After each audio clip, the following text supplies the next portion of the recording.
Hey everybody, Brian Trout coming to you from Mossy Creek Fly Fishing with your fly fishing forecast. The date for today is Monday, the 14th of August. So, haven't been with you all in a little while. I've been out on the water every day pretty much. Feels like I've been on the river for 100 days now.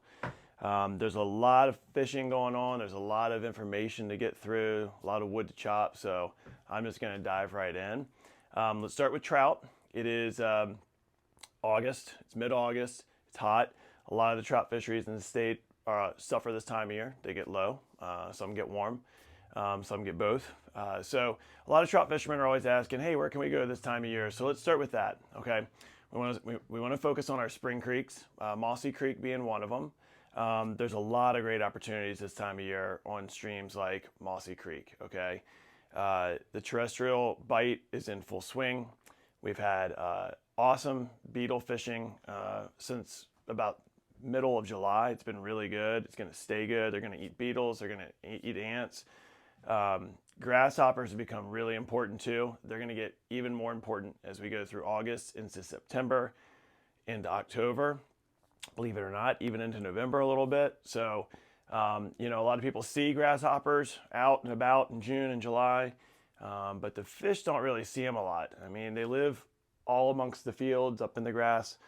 What brings them down this time of year to the stream are the conditions that we have right now, which is dry.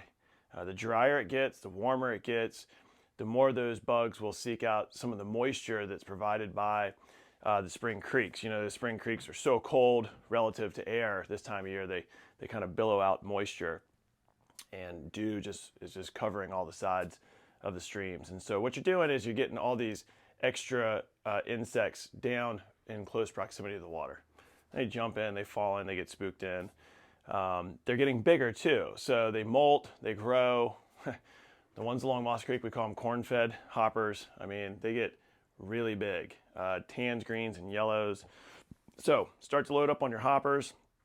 Other flies that can imitate a whole variety of bugs, like the PMX, is really important this time of year.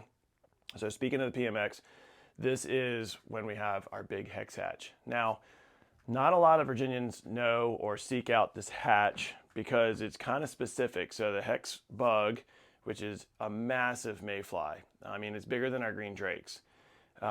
They hatch on silty streams, silty spring creeks like Mossy Creek, creeks that can't rid themselves of that silt and sediment. They're a silt burrowing nymph, and they hatch in the late evenings in August. So how many trout fishermen are fishing at 8 o'clock at night on a silty stream in Virginia? Not a lot, but if you start to pay attention to those conditions and you start to seek it out, you're going to see something really amazing. These hatches and spinner falls, it's both, are remarkable. And I mean, the fish will eat them straight through the night, which can hurt your morning fishing. So for those of you who like to head out to these spring creeks at dark 30 in the morning to beat the heat and to take advantage of the low light, the bigger the hex hatch the night before, the more difficult the fishing is in the morning. So just kind of keep that in mind.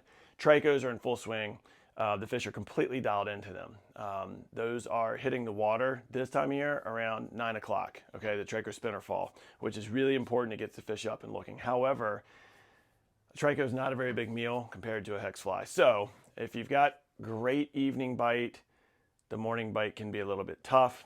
If something fouls that up, like let's say thunderstorms come through, wind's blowing like crazy, the bugs don't make it to the water or hit the water very well at night, your morning can be good again. And then you're prospecting throughout the day with your hoppers. So anywhere that's a spring creek or what we call a limestoner, meaning it has a lot of spring influence. So that would be like Beaver Creek here close to Harrisonburg, Buffalo Creek near Lexington, Mossy Creek, Smith Creek, Spring Run, all these places, 55-degree springs feeding into them. The fish stay nice and cool. All right, tailwaters, Smith River, Jackson River. These are going to be great places to fish through August if we don't get a lot more rain and we continue to get some heat. So speaking of rain, let's talk about the forecast for a minute. It has been quite dry. We had a nice cool week to start last week. We had nights in the 50s, the low 50s, not too hot, and then it kind of progressively got worse, and this weekend was nice and hot. Same thing's about to happen. We got a big cold front pushing through today and tonight. Could bring some good rain. Looks pretty promising. You know, it might be local to you. So watch your gauge, because if you get, you know, an inch or two on your local brook trout stream, you might want to go up there and fish the next 2 or 3 days while it lasts. It's going to go quick. Comes in quick, goes out quick. Till we get sustained rainfall and shorter days, the water table will stay low. Okay, so that's kind of the deal with brook trout right now. Water's really low. You know, unless you get good shots, good thunderstorms where you can get up there and the fish get some oxygen, some cover, and take advantage of that flow for a few days, and then it's probably going to wane. All right. Okay, so moving on to smallmouth bass, our warm water fisheries on the river. That's where I've been pretty much every day. The bass fishing has been very good. Smallmouth bass in particular, they love hot. So the warmer days have been better. The afternoon hours are good. Some of the cold front days, it can be a little bit slower. The bite can be a little slower. You see it in their follow. They do what we call like slow follows or curiosity follows. You're retrieving your fly slowly. They're following it, but they're just not gaining on it. That's usually a function of a couple of things. You know, the fish is full, right? They ate really hard the day before when the front was about to come through. About a week and a half ago, we had a full moon. Sometimes they eat under the full moon, meaning they can eat for 24 hours. That can lead to some lethargic bites and stuff. So there's a lot of reasons people say, I have these fish that follow. Some fish just get pressured. I mean, they get caught quite a bit. They become apprehensive. They become conditioned, just like trout do on a busy trout stream. So you have to think outside of the box a little bit, especially if you're a fly tire.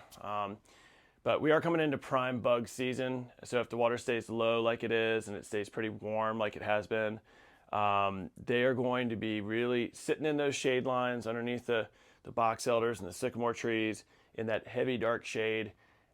Maybe only a foot of water, maybe only a foot and a half of water, what we call pace water, kind of steady moving, slow enough they don't have to fight current, fast enough that it brings them food. Okay, that's the speed that especially the old fish really like. They're keying in on damselflies, dragonflies.